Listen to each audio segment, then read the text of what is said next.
नमस्कार, बहुत बहुत स्वागत है आपका। आप देख रहे टीवी 100, मैं हूं मुस्कान अमीर।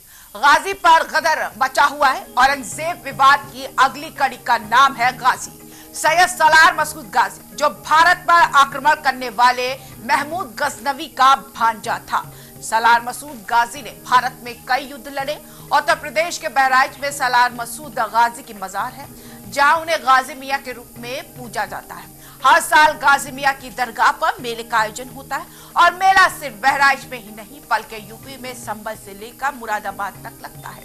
इसमें हर साल सिर्फ मुसलमान ही नहीं बल्कि बड़ी संख्या में हिंदू भी पहुंचते हैं। लेकिन हिंदू संगठन ने ही अब प्रशासन से मांग की है, जिसने हिंदुओं पर आक्रमण किया उनकी महिमा मंडल वाले मेले क्यों लगाए जा रहे हैं, जबकि मुस्लिम नेता गाजी को संत बता रहे हैं।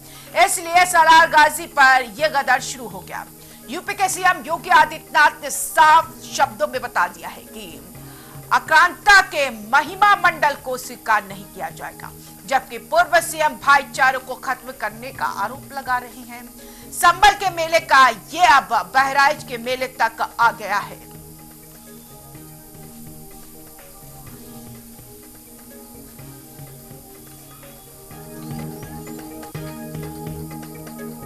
तो यहाँ पर मेले को लेकर अब विवाद बहराइच तक पहुंच गया है, क्योंकि सैयद सलार मसूद की मजार वहीं पर है और वहीं पर उनको पूजा जाता है, जहां बड़ी संख्या में हिंदू समुदाय भी वहां पर पहुंचे थे। लेकिन वही समुदाय के लोग अब इसका विरोध कर रहे हैं। उनका कहना है कि जो आक्रामकता का रूप अपना के इस धरती पर आया था, उसको कहाँ पूजा जाए और उसके नाम पर मेला नहीं लगना देंगे। और इसी पर सीएम योगी आदित्यनाथ ने कहा है कि आक्रांता के लिए महिमा मंडल का आयोजन नहीं होगा। और तो वहीं इस पर सियासत भी शुरू हो गई है। विपक्ष ने कहा है कि सरकार भाईचारे को खत्म करने की कोशिश कर रही। अब देखना यह है कि यह मामला कहां तक पहुंचता है और कितना तूल पकड़ता है। लेकिन गाजी पर गदर अभी भी जारी है। एक तरफ एक भारत श्रेष्ठ भारत की परिकल्पना साकार हो रही है। पूरा देश एकजुट होकर के कार्य कर रहा है। उन स्थितियों में मैं सभी उत्तर प्रदेश वासियों से कहना चाहूंगा, जब भारत की सनातन संस्कृति और भारत की परंपरा का गुणगान दुनिया कर रही है, तब भारत के महापुरुषों के प्रति श्रद्धा और सम्मान का भाव हर नागरिक का दायित्व होना चाहिए। उन स्थितियों में किसी भी आक्रांता को महिमा मंडन नहीं करना चाहिए। आक्रांता का महिमा मंडन का मतलब देशद्रोह की नींव को पुख्ता करना। और स्वतंत्र भारत ऐसे किसी देशद्रोही को स्वीकार नहीं कर सकता है जो भारत के महापुरुषों को अपमानित करता हो, उन आक्रांताओं का महिमा मंडन करता हो, जिन आक्रांताओं ने भारत की सनातन संस्कृति को रौंदने का कार्य किया था, बहन बेटियों की इज्जत पर हाथ डालने का काम किया था, हमारी आस्था पर प्रहार किया था, उसे आज का ये नया भारत स्वीकार करने को कतई तैयार नहीं है। और इसीलिए मैं आपके कहने के लिए आया हूं, विकास की एक गाथा तभी आगे बढ़ सकती है जब हम अपनी विरासत को पूरे गौरव के साथ आगे बढ़ाने का काम कर रहे हैं। देखिए, मुझे लगता है कि जिन लोगों ने अपने समय पे क्रूरता करी देश में और देश के नागरिकों पे अत्याचार करे, वो कभी भी हमारे देश में रोल मॉडल नहीं हो सकते हैं। और जो लोग उनको रोल मॉडल मानते हैं, मैं उनकी निंदा करता हूं। और ऐसे लोगों के नाम पे किसी भी आयोजन को नहीं होना चाहिए हमारे देश और प्रदेश में। इतिहास जिन्होंने नहीं पढ़ा उन्हें इतिहास पढ़ना चाहिए। जब इतिहास पढ़ लेंगे तो फिर ज्ञान की बात करेंगे। अभी बिना पढ़े हुए ज्ञान फैल रहे हैं। इस देश के अंदर चल रही है अंधी दौड़ में सब दौड़ रहे हैं, पता कुछ नहीं है, पर दौड़े जा रहे हैं, दौड़ते रहिए। देखिए, भारतीय जनता पार्टी हर मिली जुली संस्कृति, हर भाईचारे को और जो हमारे आपस के एक दूसरे के सम्मान करने का तरीका, जो रहने का तरीका है, जहाँ पर हम एक दूसरे से मिलते हैं, ये मेले क्या होते हैं जहाँ हम सब धर्म जाति के लोगों को मिलते हैं। अगर वो कुंभ की तारीफ कर सकते हैं तो किसी मेले और की तारीफ क्यों नहीं कर सकते। तो ये जो संस्कृति हमारी के मेले होते थे, कार्यक्रम होते थे, आयोजन होते थे, हिंदू, मुस्लिम, सिख, ईसाई सब मिलकर के जो रहते थे, वो भारतीय जनता पार्टी को पसंद नहीं आता। कोतवाली को बोलने के बाद कोतवाल साहब नहीं थे, हमने इंतजार करा, फिर कोतवाल साहब आ गए। थोड़ी देर के बाद और एएससी महोदय पहुंचे, उसने बाद में पूछा, मैं कहा हमने एक कमेटी की तरफ से, बोले सही है। फिर इन्होंने रजिस्टर मंगाया, त्योहार रजिस्टर, बोले त्योहार रजिस्टर लाइए, त्योहार रजिस्टर निकाला। उसके बाद हम बोले ऐसा है कि नया मेला जो है इस साल नया मेला नहीं लगेगा।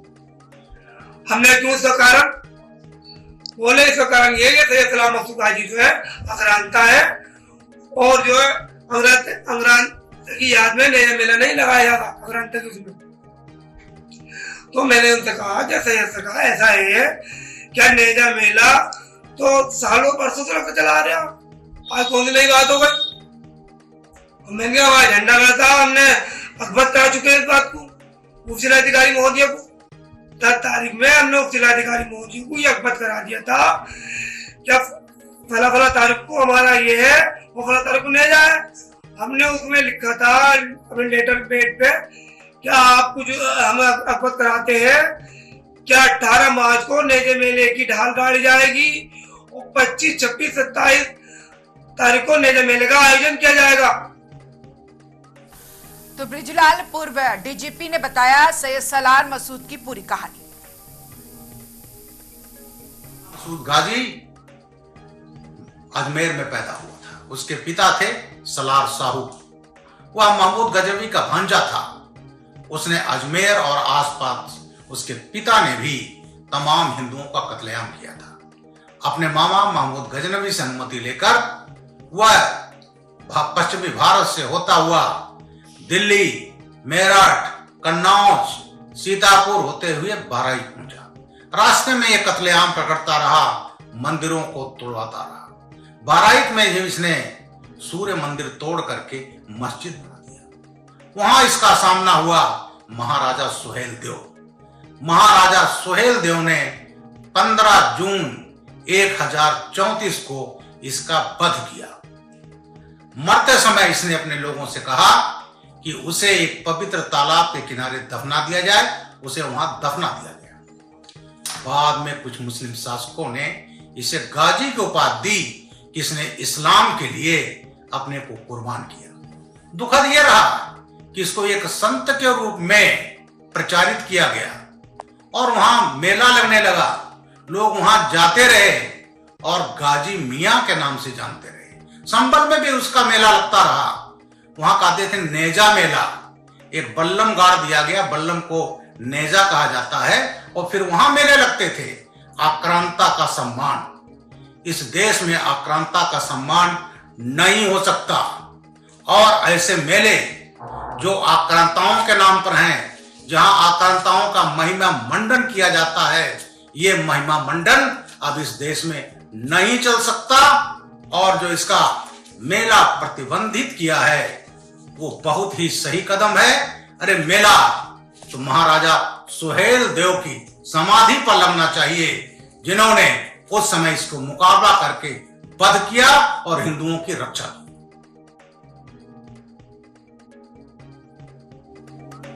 उन्होंने पूरी कहानी बताई। अजमेर में उनकी पैदाइश हुई, फिर उसके बाद धीरे धीरे पूरे भारत में वो फैलते गए और हिंदू समुदाय पर आक्रामक रुख अपनाते हुए मंदिरों को तोड़ने का आरोप है। और यही वजह है कि अब उनके खिलाफ आवाज बुलंद कर रहे हिंदू समुदाय के लोग।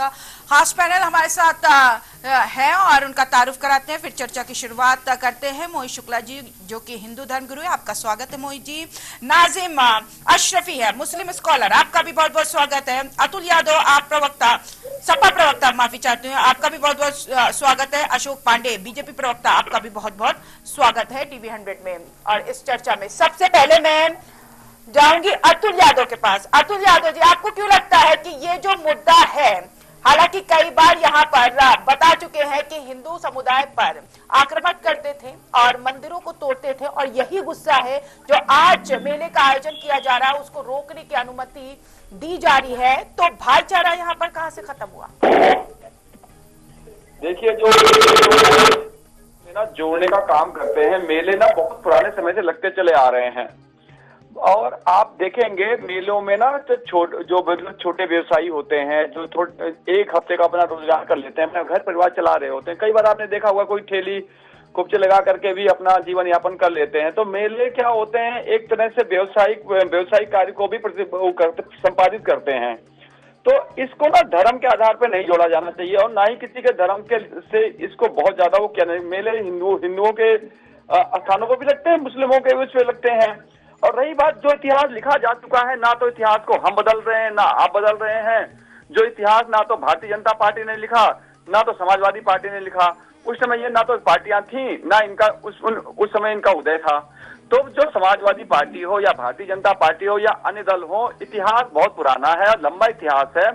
और हमें आज वर्तमान में आधुनिक भारत में जीना चाहिए और हमें प्रदेश की उन्नति के लिए, समाज की उन्नति के लिए और सर्वधर्म सभी समाजों को साथ में लेकर चलने वाली व्यवस्था पे चलना चाहिए। भारतीय जनता पार्टी की सरकार है। भारतीय जनता पार्टी हमेशा धार्मिक चीजों पर ही ज्यादा ध्यान केंद्रित करती है, ना कि विकास पे क्या ध्यान केंद्रित करती है। तो वर्तमान में अगर आप देखेंगे कि कुछ समय से ये सिर्फ धर्म के आधार पर ही राजनीति करने की सोच रहे हैं, जबकि 2027 का चुनाव है और इन्हें सिर्फ 80-20 की राजनीति करने में ही शोभा देता है। जबकि मेरा मानना है कि उत्तर प्रदेश एक बड़ा सूबा है और बड़े सूबे में इतनी सारी समस्याएं हैं, किसानों की समस्याएं हैं, नौजवानों की समस्याएं, बेरोजगारी से संबंधित हैं और अन्य जो समस्याएं हैं उनका निदान होना चाहिए। इस समय फसल जो है, जो गेहूं की फसल कटने जा रही है, उसके संदर्भ में व्यवस्थाएं कराए सरकार और जिला प्रशासन। मेले भी लगते रहेंगे, मेले का आयोजन भी होता रहेगा, सामाजिक सौहार्द भी बना रहना चाहिए। ठीक है, समाज में सौहार्द बनाए रखने की पूरी कोशिश भारतीय जनता पार्टी को करना चाहिए, लेकिन वो नहीं करती। धर्म के आधार पर राजनीति करती है और यहाँ पर ध्यान केंद्रित करके तमाम मुद्दों से भटकाती है। तो मेरे साथ हैं बीजेपी के प्रवक्ता अशोक पांडे जी। अशोक पांडे जी, ये जो गाजी का मुद्दा उठ रहा है, क्या ये वाकई पूरी तरीके से राजनीतिक मुद्दा है या फिर इसे धर्म से जोड़ के देखें या फिर इसे इतिहास से जोड़कर देखें? क्या राजनेताओं का दखल देना सही है इस मामले में? नहीं, देखिए, ये तो सही है कि धर्म की राजनीति नहीं होनी चाहिए। भारतीय जनता पार्टी ने जो भी योजनाएं लाई, कहीं उसने हिंदू मुसलमान सिख पठान अगड़ा पिछड़ा नहीं देखा। लेकिन दुर्भाग्य है, धर्म की राजनीति करने का काम समाजवादी पार्टी करती है। चुप मार के जब कुंभ हो रहा था, सब लोग स्नान कर रहे थे झमाझम, तो अखिलेश यादव ने कहा कि कुंभ की व्यवस्था गड़बड़ है, अपने वीआईपी स्नान जाके कर लिए, करने लगे वीआईपी स्नान है। ठीक है, आप कुंभ में मत जाइए, लेकिन यहाँ पर जो आपके नेता सत्यपाल भी जुड़ गए हमारे संवाददाता, वहां पर चलेंगे। लेकिन अशोक पांडे जी, यहाँ पे रुकिए। तो अब योगी आदित्यनाथ जी भी कह रहे हैं जो हिंदू समुदाय पर आक्रमक था, आक्रमण करता था, मंदिरों को तोड़ता था, हम उसके लिए मेला आयोजित नहीं करेंगे। तो ये सीधे तौर पर एक तरफा स्टैंड नहीं है। देखिए, निश्चित तौर पे जो आक्रांता रहे हैं उनको मान्यता नहीं मिलनी चाहिए। डॉक्टर लोहिया ने कहा था, समाजवादी पार्टी जिनके नाम पर अन्न खा रही है, लोहिया ने कहा था कि हर हिंदू मुसलमान को समझना चाहिए। बाबर, गजनी और गोली हमलाओं और लुटेरे थे। शेरशाह सूरी, रजिया, रसखान हमारे पुरखे थे। ये लोग रजिया, रसखान को भूल गए, बाबर, औरंगजेब को मान्यता दे रहे हैं। तो भारत के अंदर औरंगजेब कभी मान्यता नहीं पाएगा। इस तरह के आक्रांता नहीं पाएंगे जिन्होंने माओ की कोखे उजाड़ी, धर्म के नाम पर मंदिरों को तोड़ने का काम किया। उन्हें यह समाज मान्यता नहीं देगा।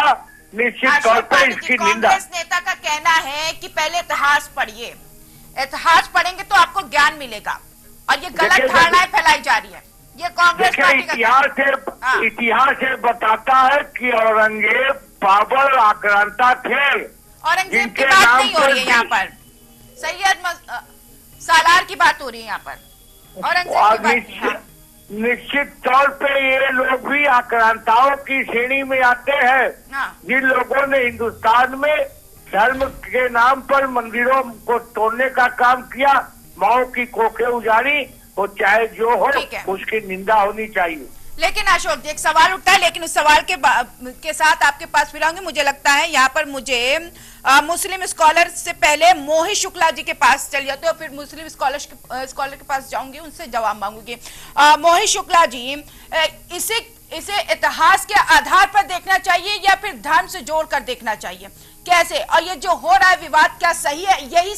यही समय क्यों? क्योंकि पहले से मेले का आयोजन हो रहा है और अब क्यों इतना विवाद? हाँ, जो मुस्कान जी, ऐसा है कि जो जनता हमारा इस समय कार्यक्रम देख रही है, हिंदुओं जो वहां पर मेले में भी हिंदू मुस्लिम जा रहे थे, हाँ। मैं बहुत सरल शब्दों में पूरी बात बता देना चाहता हूं कि जो हिंदूवादी संगठन, उनका कहना क्या है। ये सैयद सालार मसूद गाजी का जन्म 1014 ईस्वी में हुआ था और वह विदेशी आक्रांता महमूद गजनवी का भांजा होने के साथ उसका सेनापति भी था और तलवार की धार पर अपनी विस्तारवादी सोच के साथ सालार मसूद गाजी 1030 से 31 के करीब अवध के इलाकों में और सतरिक बाराबंकी होते हुए बहराइच श्रावस्ती पहुंचा था और उस दौरान इस क्षेत्र में श्रावस्ती के राजा सुहेल देव का शासन था। 1034 ईस्वी में बहराइच जिला मुख्यालय के पास महाराजा सुहेल देव ने साथी जो 21 राजाओं के साथ मिलकर सालार मसूद गाजी को युद्ध में पराजित कर मार डाला था, जिसे बहराइच में अब के दरगाह शरीफ में दफना दिया गया था। लोगों को ऐसी भी मान्यता है वहां पर कि जिस स्थान पर सालार मसूद को दफनाया गया वहाँ बालार ऋषि का आश्रम था और उसी आश्रम के समीप एक कुंड था जिसे सूर्य कुंड कहा जाता है और ये हिंदुओं का पूजन स्थल था। लेकिन सालार मसूद गाजी की मृत्यु के 200 वर्षों के बाद एक और इतिहास, मोहित जी एक और इतिहास बता रहे हैं कि वहाँ पर कोई मंदिर था जहाँ पर उनकी मजार है। ठीक है, अब मैं पूरी बात, मैं 2 लाइन और बोल दूं मुस्कान जी कि उसके बाद उसकी मृत्यु के 200 वर्षों के 1250 में दिल्ली के तत्कालीन मुगल शासक महमूद ने सोलार की कब्र पर एक मकबरा बनवा दिया और उसे संत के तौर पर फेमस कर दिया।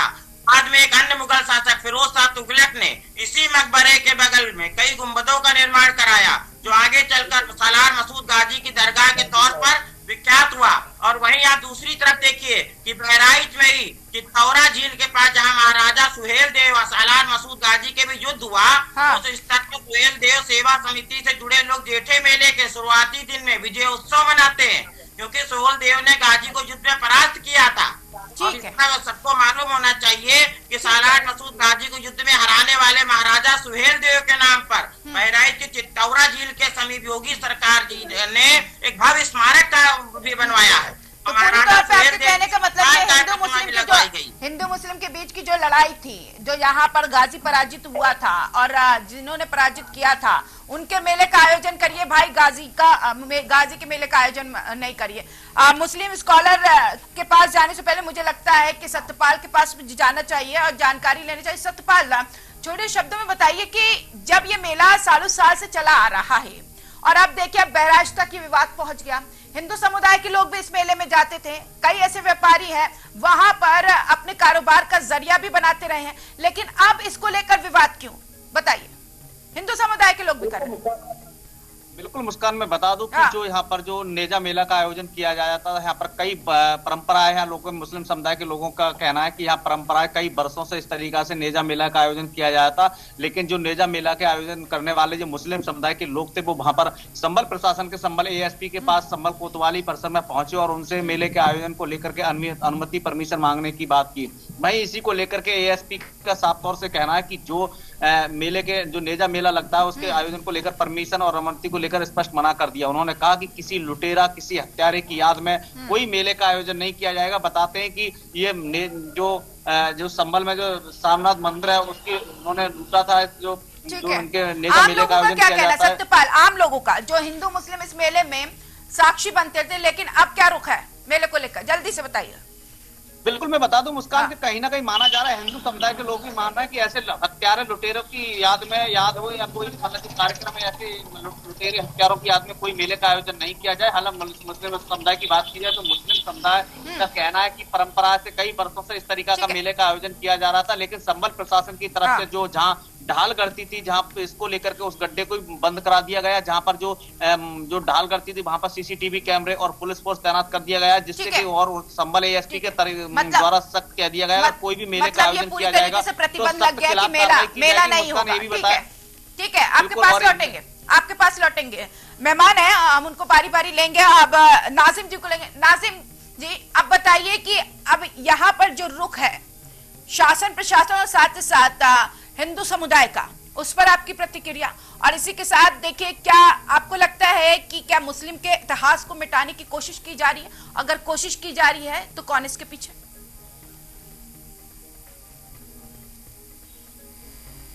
नाजिम जी, नाजिम जी,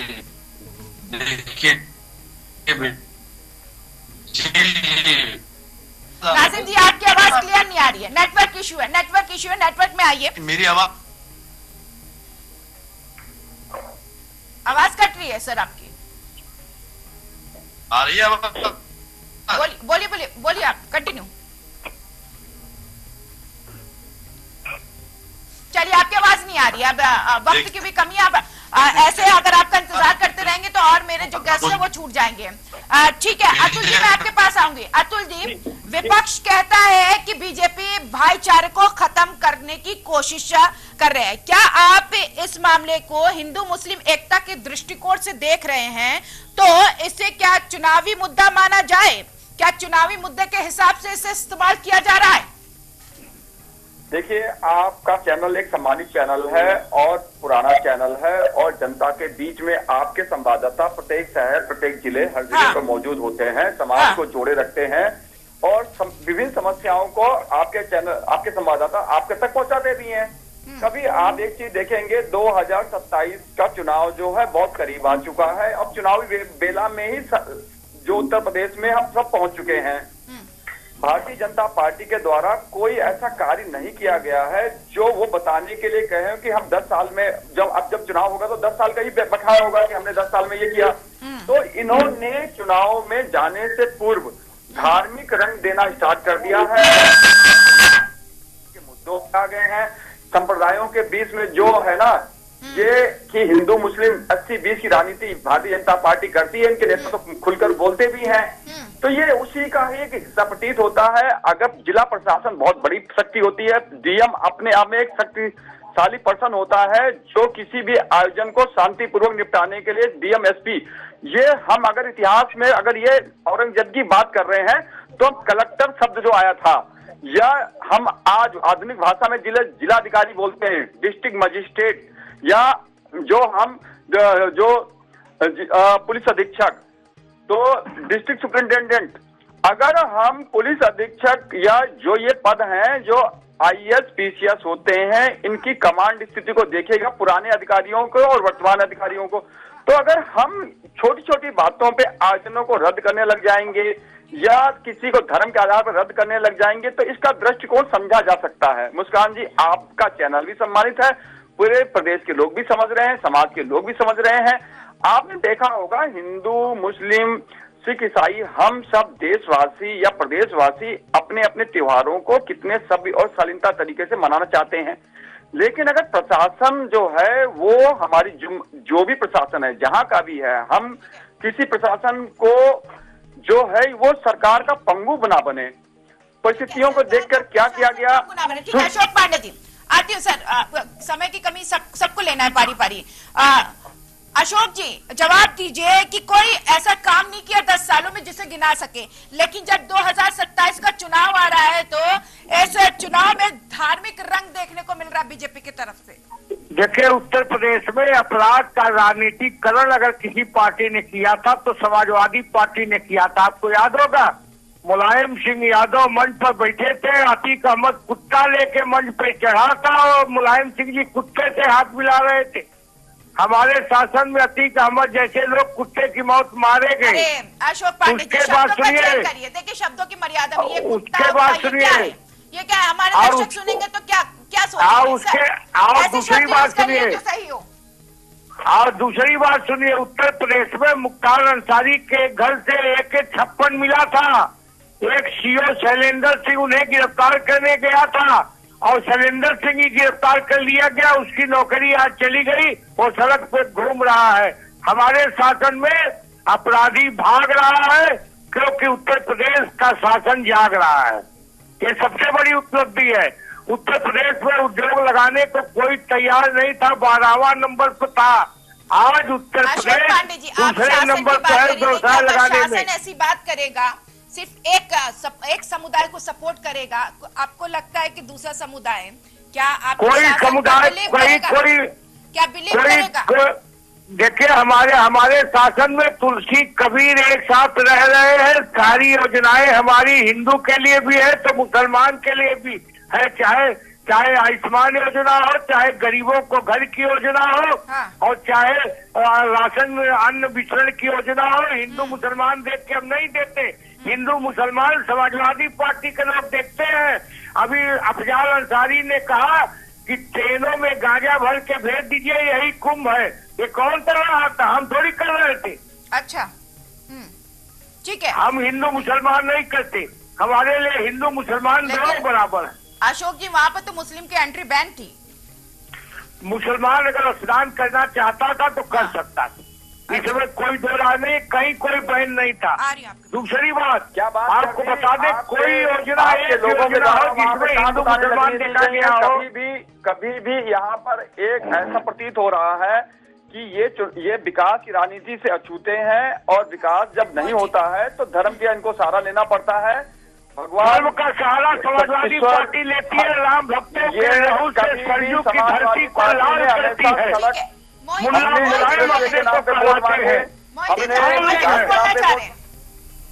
मैं एक बात ये कहना चाहता हूँ कि डिबेट अब अंत की ओर जा रही है, तो एक संदेश जाना चाहिए, ये हिंदू मुस्लिम का विवाद नहीं है। हम एपीजे अब्दुल कलाम साहब का सम्मान करते हैं, अशफाक उल्लाह खां का सम्मान करते हैं। उनके लिए कोई भी मेला होगा, कोई भी आयोजन होगा, प्रतिमा लगेगी, हम उसका सम्मान करेंगे। किंतु विदेशी आक्रमणकारी जिन्होंने हिंदुओं का शोषण किया और जबरन मुस्लिम बनाया, धर्मांतरण कराया हिंदुओं का, हम और जो आज मुस्लिम है उसमें अधिकांश ऐसे जिनको जबरन मुस्लिम बनना पड़ा, हम उन आक्रमणकारियों का विरोध कर रहे हैं। और हमारा चलिए ठीक है। सत्यपाल, मैं आपके पास आऊंगी कि जब ये सालों साल लगने वाला मेला अचानक से इस तरीके की क्रांति कैसे आ गई, कैसे लोगों ने इतिहास पढ़ लिया और कैसे विवाद उत्पन्न हो गया? ये क्या चुनावी दृष्टिकोण से देखें या फिर धार्मिक दृष्टिकोण से देखें? सत्यपाल,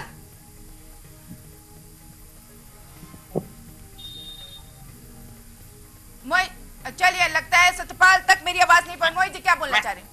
देखिए, मैं बता रहा हूँ कि ऐसा हुआ है कि इसमें जो है एक महाराजा सुहेल देव की विशाल काल प्रतिमा लगी, तब लोगों का ध्यान गया। करोड़ों रुपए की लागत से आकर्षक स्मारक 16 मई 2019 को पीएम मोदी ने वर्चुअल शिलान्यास किया था, और जो योगी सरकार ने बहराइच के मेडिकल कॉलेज का नामकरण महाराजा सुहेल देव के नाम पे किया, तब लोगों का ध्यान उधर गया कि महाराजा सुहेल देव ये प्रतिमा लगी है, इनका नाम है। तब इतिहास में लोगों ने खोजा, तब लोगों को पता चला, इतिहासकार आगे आए, उन्होंने सारी चीजें स्पष्ट करी। तो ये सब चीजें पिछली सरकारों में दबा के सत्य को रखा था, सत्य उजागर हो गया, और जब आए तब सवेरा, तो जो सत्य है वो प्रकट तो हो गई, आज नहीं तो कल। सत्य को दबाने से सत्य नष्ट थोड़ी हो जाएगा। ऐसा लग रहा है कि विवाद अभी नहीं थमेगा, अभी विवाद और भी बढ़ेगा, क्योंकि मुस्लिम समुदाय के लोगों ने बोल दिया है कि यहाँ हम मजिस्ट्रेट जाएंगे, अगर वह बात नहीं बनती तो हम कोर्ट का दरवाजा खटखटाएंगे। फिलहाल अभी मेले पर रोक लगा दी गई है। आप सभी मेहमानों का बहुत बहुत शुक्रिया। मोहित जी, आपका भी शुक्रिया। नाजिम जी, अतुल जी और अशोक जी और सत्यपाल, आपका भी बहुत बहुत शुक्रिया। आप सब जो ने इस चर्चा में शामिल हुए और अपनी राय रखी। अब देखना यह है कि सैयद सालार मसूद की कहानी पर किस तरीके से बवाल होता है, और जिस तरीके से मेले पर प्रतिबंध लगाए गए हैं, तो इस पर विवाद कहां तक फैलता है और इसका क्या रूप देखने को मिलता है। फिलहाल इस खास कार्यक्रम में इतना ही। आप बने रहिए TV 100 के साथ। नमस्कार।